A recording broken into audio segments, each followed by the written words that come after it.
প্রিয় শিক্ষার্থীরা আসসালামু আলাইকুম। এখন থেকে আমি তোমাদের সৃজনশীল প্রশ্ন উত্তর করার প্র্যাকটিস করাবো। অর্থাৎ এখন থেকে পরীক্ষার জন্য যে প্রস্তুতিমূলক যে ক্লাসগুলো সেগুলো আমি আপলোড করবো ইনশাল্লাহ। তো এই ভিডিওতে তোমরা এখন যেটি শিখতে পারবে সেটি হচ্ছে যে সত্যক সারণী হতে মান বের করে সরলীকরণ, মানে সত্যক সারণী হতে মান বের করা শিখতে পারবে এবং সেই মানটা কিভাবে সরলীকরণ করতে হয় সেটাও শিখতে পারবে। তো আজকের ক্লাসে আমি তোমাদের ধরো ফুল অ্যাডার দিয়ে একটা ক্লাস করাবো। অনেক ক্ষেত্রে তোমরা দেখবা যে ফুল অ্যাডারের সত্যক সারণী হতে মান বের করে সরলীকরণ করতে বলে। এই প্রশ্নটা কিন্তু খুবই গুরুত্বপূর্ণ। আরেকটা কথা বলে রাখি, সেটা হচ্ছে বিভিন্ন বোর্ডে কিন্তু মানে ফুল অ্যাডার দিয়ে দীর্ঘদিন ধরে কোনো প্রশ্ন আসে না, দীর্ঘ কয়েক বছর ধরে। তো এবার তোমরা যারা পরীক্ষার্থী আছো, তোমাদের জন্য খুবই খুবই গুরুত্বপূর্ণ অ্যাডার সংক্রান্ত প্রশ্ন। তো দেখা যাচ্ছে যে এই ধরনের প্রশ্ন আসতে পারে যে সত্যক সারণীতে মান বের করে সরলীকরণ করো। তো তোমরা দুটো জিনিস শিখতে পারবে, একটা হচ্ছে সত্যক সারণীতে মান বের করা আবার সরলীকরণ করা, আবার এটা অ্যাডারের জড়িত, মানে অ্যাডার সম্পর্কিত। কারণ হচ্ছে ওই যে বললাম যে অ্যাডার দিয়ে এবার প্রশ্ন আসার সম্ভাবনা বেশি, ঠিক আছে? আচ্ছা, তাহলে আমি এবার অ্যাডারের সত্যক সারণীটা করি এবং সেই সত্যক সারণীতে মান বের করে তোমাদের সরলীকরণ করে দেখাচ্ছি। তো একটু সবাই মনোযোগ সহকারে দেখো, ইনশাল্লাহ আশা করি যে সম্পূর্ণ যদি দেখো তাহলে অবশ্যই বুঝতে পারবে। আচ্ছা, আমরা জানি যে ফুল অ্যাডার হচ্ছে 3 বিটের। তো 3টা যদি ইনপুট থাকে তাহলে সত্যক সারণী ঘর হয় কয়টি? 8টি। আমি তোমাদের আগেই সত্যক সারণী শিখিয়েছি, আমি এখানে ছোট্ট করে তোমাদেরকে বোঝাচ্ছি। আমি ধরো এ এবং বি সি এই 3টা ইনপুট নিলাম, এ বি সি। তো 3টা ইনপুট হলে ঘর হবে কয়টি? 8টি। আমি ছোট্ট করে নিই। আচ্ছা, ধরো 1 2 3 4 5 6 7 8, একেবারে ছোট করে নিলাম। এটা হলো ইনপুট। এটা কি বলো তো? ইনপুটের 3টা, আর এটা হচ্ছে আউটপুট। আচ্ছা, তাহলে 3টা ইনপুট হলে ঘর হবে হচ্ছে 8টি। 8টি ঘর পূরণ করার নিয়ম কি? অর্ধেক শূন্য অর্ধেক অন, অর্থাৎ 4টি শূন্য 4টি অন। তারপর হচ্ছে 2টি শূন্য 2টি অন, 2টি শূন্য 2টি অন। তারপর হচ্ছে 0 1 0 1 0 1 0 1। তো ফুল অ্যাডার হচ্ছে এস এবং সি। তো ফুল অ্যাডারের সত্যক সারণী তোমাদেরকে যখন আমি শিখিয়েছিলাম তখন বলছিলাম যে নিয়মটা হচ্ছে বাইনারি নিয়মে যোগ কর বা যোগফল এস এর ঘরে বসবে, আর হাতে যদি থাকে সেটা সির ঘরে বসবে, মানে ক্যারি। তাহলে এস হচ্ছে সাম, সি হচ্ছে ক্যারি। তো বাইনারি নিয়মে স্বাভাবিকভাবে যোগ করবা। আশা করি তোমরা অবশ্যই বাইরের যোগ পারো। তারপর দেখো আমি এখন করে দিচ্ছি। তো আমরা দেখো যোগ করবো। 0 0 0 যোগ করলে কত? 0। হাতে নাই 0, মানে ক্যারি যদি থাকে তাহলে সির ঘরে সেটা হবে, মানে একদম স্বাভাবিকভাবে চিন্তা করো, বাইনারির যোগ। ওকে, আচ্ছা এবার দেখো আবার 0 0 1 যোগ করলে 1, হাতে নাই 0, আবার যোগ করো। জাস্ট এই 3টাকে যোগ করো বাইনারি নিয়মে। 0 1 0 যোগ করলে 1, হাতে নাই 0, আবার বাইনারি নিয়মে যোগ 1 আর 1 2, 2 এর 0, হাতে 1। দেখছো ক্যারিটা সির ঘরে চলে গেল। আবার 1 0 0 যোগ করলে 1, হাতে নাই 0, 1 0 1 যোগ করলে 1 আর 1 2, 2 এর 0, হাতের 1। আবার 1 আর 1 2, 2 এর 0, হাতের 1, 1 আর 1 2, 2 এর 1 3, 3 এর 1, হাতের 1। জাস্ট হয়ে গেল। ওকে, আচ্ছা এটা হচ্ছে ফুল অ্যাডারের সত্যক সারণী। তো এই সত্যক সারণী হতে এখন মান বের করে আমি তোমাদেরকে শেখাবো এবং সেই মান বের করে সরলীকরণটাও করে দিব। ওকে, দেখো তোমাদেরকে একটু সরলীকরণ করার আগে আমি ফুল অ্যাডারটা যদি একটু বুঝাই। ফুল অ্যাডারটা কেমন? ফুল অ্যাডার হচ্ছে 3টা ইনপুটের, এই যে হচ্ছে 3টা ইনপুট। তাহলে 3টা ইনপুট, একবার এ বি একবার বি সি, এরকম করে তাহলে এ সমান কি বলো তো? এ জর বি জর সি। এবার এই আমরা এস এরটা আজকে সরলীকরণ করে দেখাবো এবং এস এর মান বের করে দেখাবো। তো এই এস এর মান আমরা কি পাচ্ছি বলো তো? এ জর বি জর সি, এ জর বি জর সি।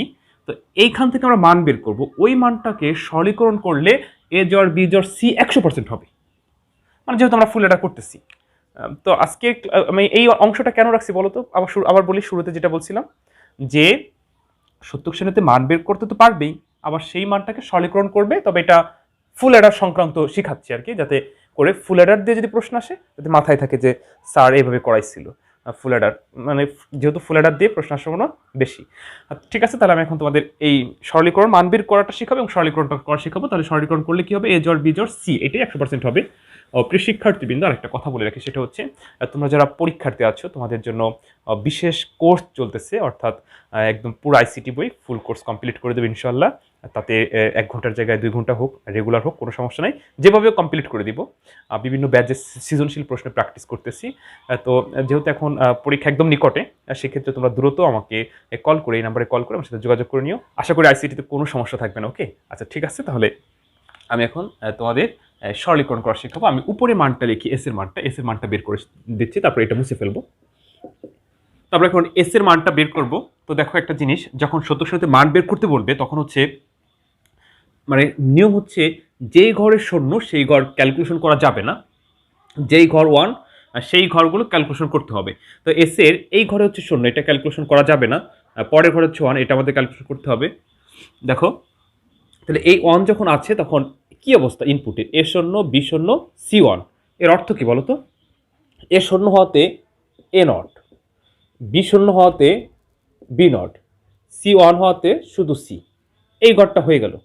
পরবর্তী ঘরে যখন আমরা যাব তখন প্লাস দিব। এবার এই ঘর আমাদের ক্যালকুলেশন করতে হবে। তাহলে A শূন্য, B1, C শূন্য, তাহলে কি বলো তো? A নট, B, C শূন্য, তাহলে C নট। এই ঘর হয়ে গেল। পরবর্তী ঘরে আবার আমরা যাব তখন প্লাস দিব। এই ঘর শূন্য, এই ঘর নেওয়া যাবে না। যেই ঘরে 1 সেই ঘর ক্যালকুলেশন করতে হবে।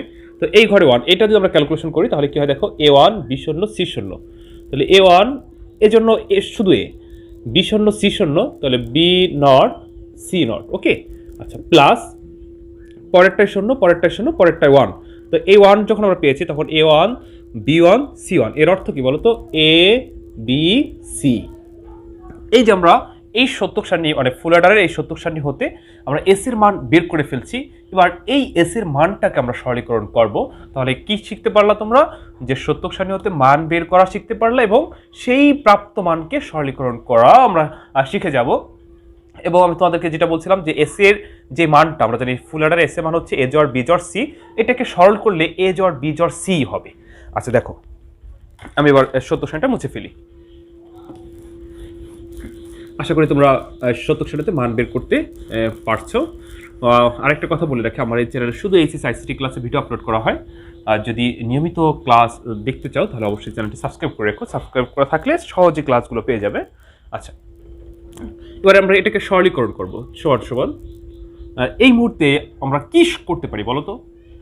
এই মুহূর্তে আমরা কোনো হোল নটও ভাঙতে পারি না, কোনো গুণও করতে পারি না, জাস্ট একটা কাজ করতে পারি, সেটা হচ্ছে কমন নিতে পারি। তো আমরা এখন কমন নেওয়ার চেষ্টা করব। দেখো তো এই লাইনের ভিতরে কি কমন যায়, সবাই একটু লক্ষ্য করো তো। এই লাইনের ভিতরে এ নট কমন যায়। তো এ নট কমন নিলে থাকে কি? B not C plus B C not. আশা করি তোমরা বুঝতে পারছো আমি কিভাবে কমনটা নিছি। মানে এ নট কমন নিলাম, তাহলে আমরা জানি যে যেটা কমন নিব সেটা অবশিষ্ট যা থাকবে তাই বসে যাবে। তাহলে বি নট সি বসে গেল, এ নট কমন নিছি, কি বসে গেল? বি সি নট বসে গেল। আচ্ছা, প্লাস এইখানে আমরা কি কমন নিতে পারি বলো তো? কি মানে উভয় সমীকরণে কি আছে? একাধিকবার এ আছে, এখানেও এ আছে, এখানেও এ আছে। আমরা যদি এ কমন নেই, থাকে হচ্ছে B not C not plus B C. Okay, আচ্ছা, কমন নেওয়া হয়ে গেল। আচ্ছা, এই মুহূর্তে আমরা এখন কি লিখতে পারি? এখন আমরা একটা জিনিস লিখতে পারি, সেটা হচ্ছে যা আছে তাই। A not B not C plus B C not সমান সমান আমরা লিখতে পারি বি জড় সি। এবার তোমাদের প্রশ্ন হলো, স্যার এটা কেন লিখতে পারলেন? আচ্ছা, তোমরা কি জানো এই যে সেই X OR gate X not গেটেরটা, যেমন A not B plus A B not, এটার বিকল্প হচ্ছে এ জড় বি, এ জড় বি। তাহলে এখানে এ নটের পরিবর্তে বি নট আছে, বির পরিবর্তে সি আছে, তাহলে ব্যাপারটা হচ্ছে B not C plus B C not. তাহলে এই অংশটাকে আমরা লিখতে পারি বি জড় সি। দেখছো? আচ্ছা, প্লাস এ প্লাস এ। আচ্ছা, এবার এইখানে আমরা কি লিখতে পারি? এইটার জন্য একটা মান আছে, সেটা হচ্ছে যেমন A not B not plus B C X not গেটে, তাহলে এটা হচ্ছে এ জড় বি হোল নটের বিকল্প। তারপর এখানে B not C not plus BC, তাহলে এটাকে আমরা কি লিখতে পারি? বি জড় সি হোল নট। মানে এই অংশটা এটা লেখা যাবে, এই অংশটা এটা লেখা যাবে। আচ্ছা, পরবর্তীতে আমরা এখন কি লিখতে পারি দেখো। বইতে বিভিন্ন বইতে এই সরলটা করেছে ডাইরেক্ট। এবার এ জড় বি জড় সি ডাইরেক্ট লিখে দিছে, একদম হুবাহু সরাসরি লিখে দিছে। আমি যদি সরাসরি লিখে দিই তাহলে তোমরা ভালো বুঝতে পারবে না। আমি একটু বুঝাই, মানে আমার মতো করে তোমাদেরকে বুঝাই করাই, তাহলে তোমরা ভালো বুঝতে পারবে। আচ্ছা, ধরো আমরা এখানে লিখলাম A not X plus A X not. এবার তোমাদের প্রশ্ন হলো, স্যার এক্সটা কোথায় পেলেন? এক্সটা কোথায় পেলাম? এই যে ধরো আমি লিখলাম বি জড় সি সমান সমান এক্স ধরি। আশা করি তোমাদের প্রশ্নটা ক্লিয়ার হয়ে গেছে যে আসলে এক্সটা কোথায় থেকে পেলাম। বি জড় সি যেখানে সেখানে এক্স লিখছি, বি জড় সি যেখানে সেখানে এক্স লিখছি, আর এখানে নট আছে, নটটা এক্স এর উপর বসে গেল। আচ্ছা, বলো তো এখন আমরা কি লিখতে পারি? এখন আমরা লিখতে পারি এ জড় এক্স। কেন? ওই যে A not B plus A B not সমান সমান কি বলতো? এ জড় বি। তাহলে এখানে বির পরিবর্তে এক্স আছে, তাহলে কি দাঁড়ালো? এ জড় এক্স। আচ্ছা, এখন আমাদের কাঙ্ক্ষিত ফলাফল আমরা পেয়ে যাব। কি দেখো, এ জড় এক্স এক্স এর মান কি বলতো, বি জর সি, আমরা এখানে লিখে দিলাম বি জর সি, বি জর সি। তাহলে এখানে কি লিখতে পারি, এক্স এর মান বসিয়ে পাই, এক্স এর মান বসিয়ে পাই। দেখছো বি জর সি, তাহলে সেই এস এর মান, ওই যে ফুল অ্যাডারের এস এর মান কি এ জর বি জর সি, তাহলে আমরা সেই এই সমীকরণটাকে সরলীকরণ করলাম, করার পরে এ জর বি জর সি পেয়ে গেলাম। তো এভাবে হচ্ছে সরল, যে তুমি যখন সত্যক সারণী হতে মান বের করবে বা কোনো সমীকরণ হতে সরলীকরণ করতে বলবে, তখন তুমি এরকম যৌক্তিক অনুযায়ী আস্তে আস্তে আস্তে ধারাবাহিকভাবে তুমি সরলীকরণ করতে পারবে। তো আশা করি তোমরা বুঝতে পারছো। এরপর যদি বুঝতে সমস্যা হয় অবশ্যই কমেন্ট করে জানাবে, আমি যথাসাধ্য চেষ্টা করবো তোমাদেরকে বোঝানোর জন্য। শুধু আইসিটি বইয়ের এই তৃতীয় সরলীকরণ, আইসিটি বইয়ের যে কোনো সমস্যা যদি তোমার থাকে, তোমরা চাইলে আমাকে ছবি তুলে পাঠাতে পারো। এই ইউটিউব চ্যানেলের অ্যাবাউটে আমার পার্সোনাল ফেসবুক আইডির লিঙ্ক দেওয়া আছে, সেখানে এসে তোমরা ফ্রেন্ড রিকোয়েস্ট পাঠাতে পারো, আমাকে মেসেজ করতে পারো। ইনশাল্লাহ আমি সর্বদা মানে তোমাদের পাশে থাকবো এবং তোমাদের সাহায্য করার চেষ্টা করবো ইনশাল্লাহ। তো প্রিয় শিক্ষার্থীবৃন্দু, ভালো থেকো। অন্য কোনো দিন অন্য কোনো ভিডিওতে আবার কথা হবে। আসসালামু আলাইকুম।